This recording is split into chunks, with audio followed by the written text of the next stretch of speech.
মালদায় টাকার বিনিময়ে পঞ্চায়েত ভোটের টিকিট বিক্রি। অভিষেক বন্দ্যোপাধ্যায়কে ফের নিশানা ঋতব্রত তৃণমূলের প্রসূন বন্দ্যোপাধ্যায়।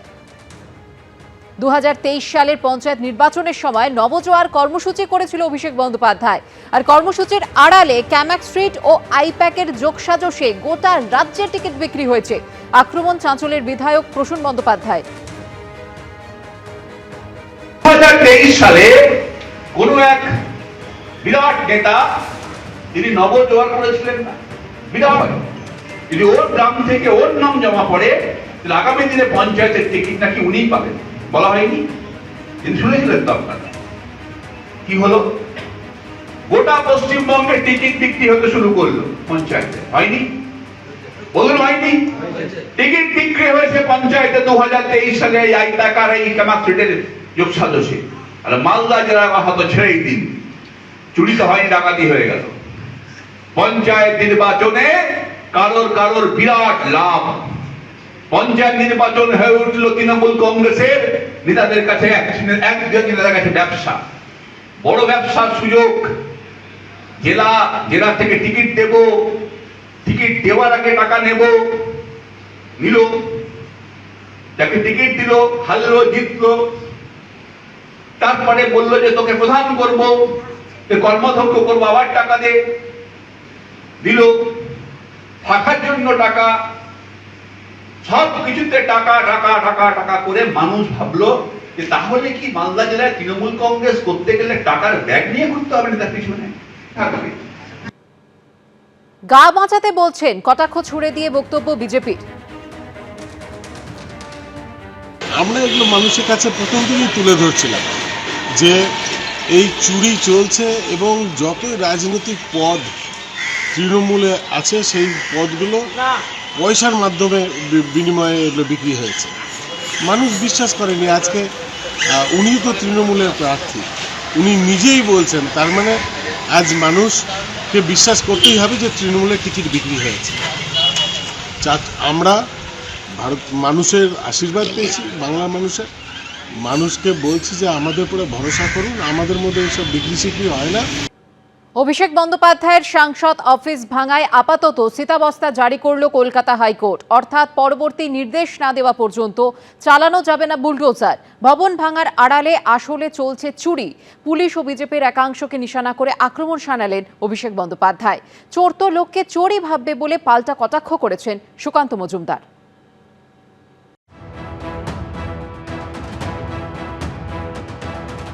থমকে গেল অভিষেক বন্দ্যোপাধ্যায়ের আমতলার অফিস ভাঙার কাজ।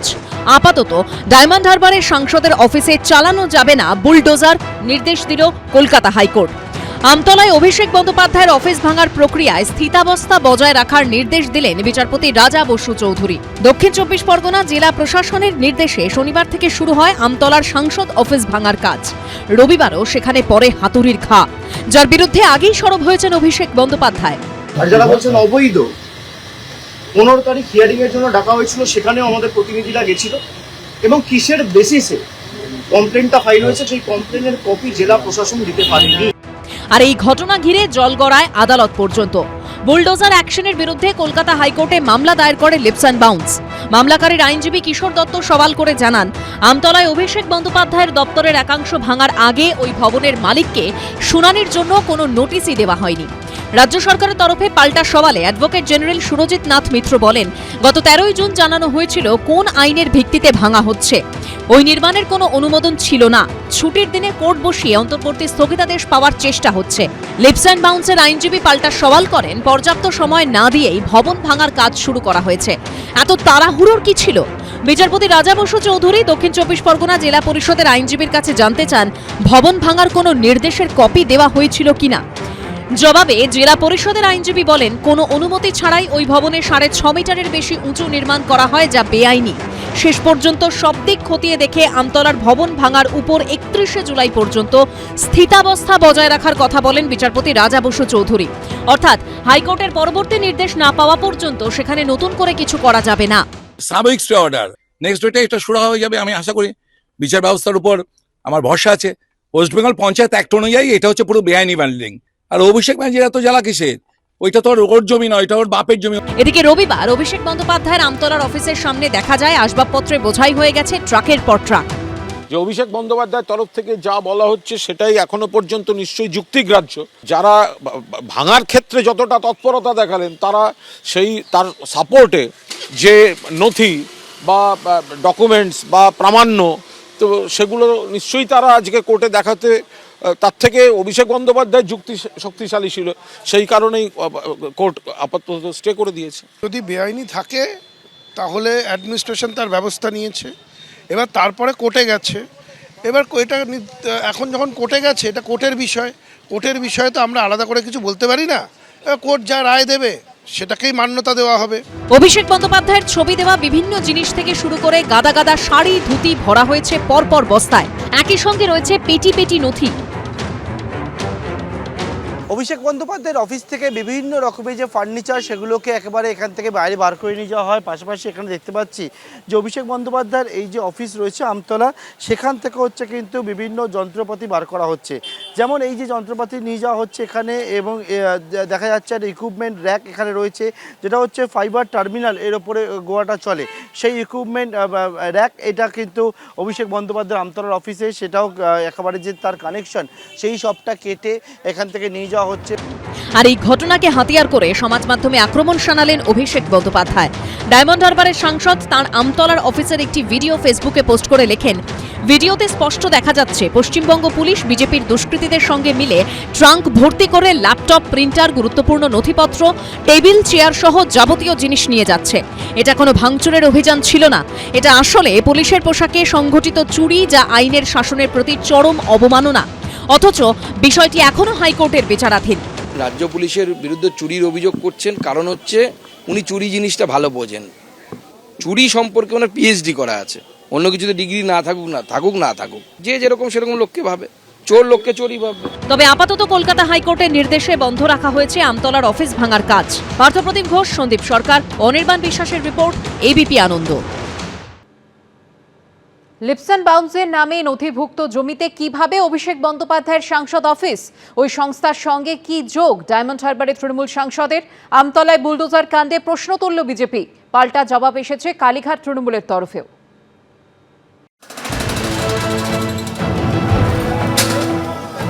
আমতলায় লিপসান বাউন্সের নামে থাকা এই বহুতল ভাঙাকে কেন্দ্র করেই এখন যত বিতর্ক। এখানেই রয়েছে অভিষেক বন্দ্যোপাধ্যায়ের সাংসদ কার্যালয়, যা কাগজে কলমে নথিভুক্ত লিপসান বাউন্সের নামে। সেই ভবনে বুলডোজার চলতেই আইনের দরজায় কড়া নাড়ল ওই সংস্থা, আর যার থেকে আরও একবার স্পষ্ট হয়ে গেল লিপসান বাউন্সের সঙ্গে অভিষেক বন্দ্যোপাধ্যায়ের যোগ। যে এই হচ্ছে দুটি নোটিশ দেখো, একটা হচ্ছে 30/6/2026, একটা হচ্ছে 7/7/2026, এবং সেই নোটিশে স্পষ্ট করে এখানে লেখা রয়েছে, যেটা নোটিশটা দেওয়া রয়েছে হিয়ারিং নোটিশ, এবং সেখানে Amit Bandyopadhyay, director Leaps and Bounds private limited, এবং ওনাকে উদ্দেশ্য করে এই নোটিশ এবং হিয়ারিং নোটিশ, এবং সেখানে বলা হচ্ছে এই ঠিকানার কথা উল্লেখ করে প্লট নাম্বার করে 509, 512 এই প্লট নাম্বার, খতিয়ান নাম্বার দিয়ে বলা হচ্ছে যে 15/7/2026 দুপুর 2টোয় হিয়ারিংয়ের জন্য ডাকা হচ্ছে। এর আগে প্রাথমিকে নিয়োগ দুর্নীতি মামলায় সামনে আসে লিপসান বাউন্সের নাম। সেই সময় অভিষেক বন্দ্যোপাধ্যায় নিজেই স্বীকার করেন তিনিই ছিলেন এই সংস্থার সিইও।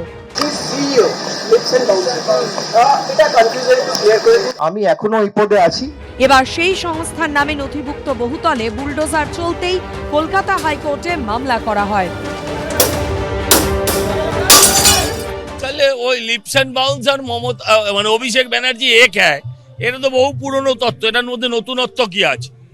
এটা তো বহু পুরনো তত্ত্ব। লিপসান বাউন্সের মালিক যে অভিষেক, এটা আমরা আগেও জানি। লিপসান বাউন্সের শুধু অভিষেক না, অভিষেকের বাবা, অভিষেকের মা, অভিষেকের বাড়ির আরো অনেক আত্মীয়রা যুক্ত আছে লিপসান বাউন্সের সাথে, এটা তো পুরনো কথা। বুলডোজার অ্যাকশনের বিরুদ্ধে কলকাতা হাইকোর্টে মামলা দায়ের করে লিপসান বাউন্স, যার প্রেক্ষিতে রাজ্য সরকারের তরফে অ্যাডভোকেট জেনারেল সুরজিৎ নাথ মিত্র বলেন, আমতলায় 507 দাগ নম্বরের জমিতে থাকা বেআইনি নির্মাণ ভাঙা হচ্ছে। লিপসান বাউন্স কিনেছে তার আশপাশের 509, 512 দাগ নম্বরের জমি, ফলে ওরা এই মামলা করতেই পারে না। মামলাকারীর আইনজীবী কিশোর দত্ত পাল্টা সওয়াল করেন, যদি তাই হয় তাহলে কোন প্রেক্ষিতে লিপসান বাউন্সের নামে নোটিশ দেওয়া হলো? দক্ষিণ 24 পরগনা জেলা পরিষদের আইনজীবী জবাবে বলেন, সুশান্ত মণ্ডল নামে এক ব্যক্তির অভিযোগের প্রেক্ষিতে তাদের এক্সিকিউটিভ ইঞ্জিনিয়ার সেখানে অনুসন্ধান করে দেখেন ওই ভবনেই ডায়মন্ড হারবারের সাংসদের অফিসের নামে বেআইনি নির্মাণ করা হয়েছে। রাজ্য সরকারের আইনজীবী হিসেবে অ্যাডভোকেট জেনারেল সওয়াল করেন, যেহেতু নিয়োগ দুর্নীতি মামলায় লিপস অ্যান্ড বাউন্সের বিরুদ্ধে ইডি তদন্ত করছে, তাই এক্ষেত্রে ইডির বক্তব্যও শোনা উচিত। যে পার্টি অফিস তাহলে এখানে এই দলে পশ্চিমবাংলা সারা ভারতবর্ষ যে যত পার্টি অফিস আছে তাহলে সবার বিল্ডিং প্ল্যান আইনমতো স্যাংশন সব কিছু আছে কিনা, কোনো ডেভিয়েশন আছে কিনা চেক করা হতো। এটা যে রাজনৈতিক প্রতিহিংসা থেকে করা যাচ্ছে এটাই তার প্রমাণ, যে বেছে বেছে তৃণমূল কংগ্রেসের অফিসকেই ভাঙা হচ্ছে। এটা কিন্তু সম্পূর্ণভাবে রাজনৈতিক প্রতিহিংসার ব্যাপার। প্রশ্ন হলো, লিপস অ্যান্ড বাউন্সের জমিতে তৈরি ভবনে কিভাবে নিজের সাংসদ অফিস করেছিলেন Abhishek Bandyopadhyay? Lips and bounce একটা কোম্পানি, যেখানে তার বাবা আছেন, মা আছেন, স্ত্রী আছেন, কালীঘাটের কাকু আছেন, আর তিনি সিইও হিসেবে আছেন। অতএব তাদের পরিবারের এবং তার এটা একটা কোম্পানি, এবং কেন্দ্রীয় তদন্তকারী সংস্থা অনেক দিন আগেই বলেছিল যে এতে অনেক বেআইনি লেনদেন আছে। পার্টি অফিস পার্টির নামে থাকবে, যে কার থেকে লিজ নেবেন কিন্তু পার্টির নামে থাকবে, কিন্তু লিপস অ্যান্ড বাউন্স মালিকানা, তাহলে পার্টিটার মালিক তো লিপস অ্যান্ড বাউন্স হয়ে যাচ্ছে।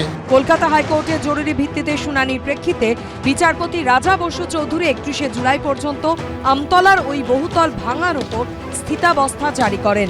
এই সংক্রান্ত মামলার পরবর্তী শুনানি হবে হাইকোর্টের রেগুলার বেঞ্চে। সন্দীপ সরকার, সত্যজিৎ বৈদ্য ও সৌমিত্র রায়ের রিপোর্ট, এবিপি আনন্দ। ওসিকে হুঁশিয়ারি দেওয়ার মামলায় শেষমেশ পুলিশি জিজ্ঞাসাবাদের মুখে পড়লেন হুমায়ুন কবির। রবিবার দ্বিতীয় নোটিশের প্রেক্ষিতে মুর্শিদাবাদের শক্তিপুর থানায় হাজিরা দিলেন হুমায়ুন কবির। 4 ঘন্টারও বেশি সময় ধরে জিজ্ঞাসাবাদ করা হয় তাকে। আমি যেদিন ময়দানে মুসলমানদের নিয়ে নেমে যাব না, সেদিন এমন ছাটা ভাঙা মাছ শুরু করব যে আপনাদের পতাকা বহন করার লোক থাকবে না। উস্কানিমূলক মন্তব্যের মামলায় আগেই জিজ্ঞাসাবাদের মুখে পড়েছিলেন। এবার ওসিকে হুঁশিয়ারি দেওয়ার মামলায় শেষ পর্যন্ত শক্তিপুর থানায় হাজিরা দিলেন আমজনতা উন্নয়ন পার্টির চেয়ারম্যান ও বিধায়ক হুমায়ুন কবির। এদিন 4 ঘন্টারও বেশি সময় ধরে তাকে জিজ্ঞাসাবাদ করা হয়। পুলিশ প্রশাসনকে বলবো যে গালাগালিটা কবে দেওয়া হয়েছিল, সেটা হচ্ছে 8ই মে। তাহলে 8ই মে ওপেন প্লেসে মিটিং এ বক্তৃতা করার সময় গালাগালি করা হয়েছে। পুলিশ সেই দিনই ব্যবস্থা নেবে। তো ব্যবস্থা নেওয়ার জন্য একটা এফআইআর লঞ্চ করার জন্য পুলিশকে কতদিন সময় নিতে হলো? 8ই মে 26শে জুন, 1 মাসেরও বেশি সময়। রবিবার সকাল 11টা নাগাদ মুর্শিদাবাদের শক্তিপুর থানায় পৌঁছন হুমায়ুন কবির। বেলডাঙ্গায় এসডিপিও শক্তিপুর থানার ওসির উপস্থিতিতে তাকে জিজ্ঞাসাবাদ করা হয়। 8ই মে শক্তিপুরের একটি কর্মী সভা থেকে প্রকাশ্যে স্থানীয় থানার ওসির উদ্দেশ্যে হুঁশিয়ারি দিয়ে বিতর্কে জড়ান হুমায়ুন কবির। এই ওসিকে যাতে একবারে অকেজো পোস্টিং দিতে হয়, যদি না দেয় 10,000 লোক নিয়ে থানা ঘিরে একে কলার ধরে থানা থেকে বের করবো। কারো বাপের ক্ষমতা থাকে তো আমাকে রুখে নেবে। এই শক্তিপুরের ওসিকে হচ্ছে মানুষের বাচ্চা না, একদম হারামখোর। এরপর 3রা জুলাই শক্তিপুর থানার তরফে তলব করা হলেও গড়হাজির থাকেন হুমায়ুন কবির। 14ই জুলাই উস্কানিমূলক মন্তব্য সংক্রান্ত আরেকটি মামলায় রেজিনগর থানায় জিজ্ঞাসাবাদের মুখোমুখি হয়েছিলেন তিনি। সেদিনই তার বাড়িতে নোটিশ দেয় শক্তিপুর থানার পুলিশ।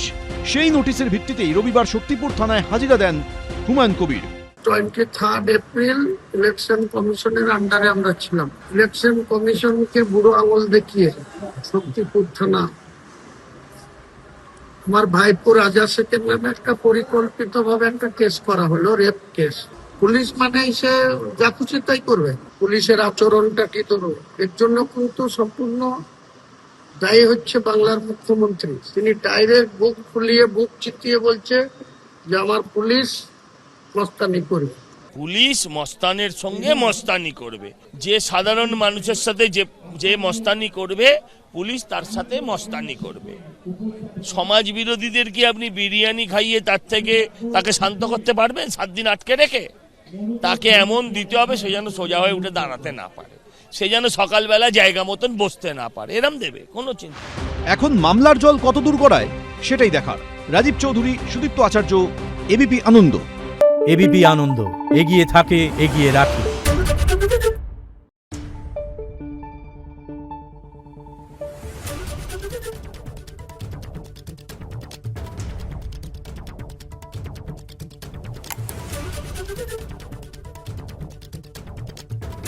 Thank you.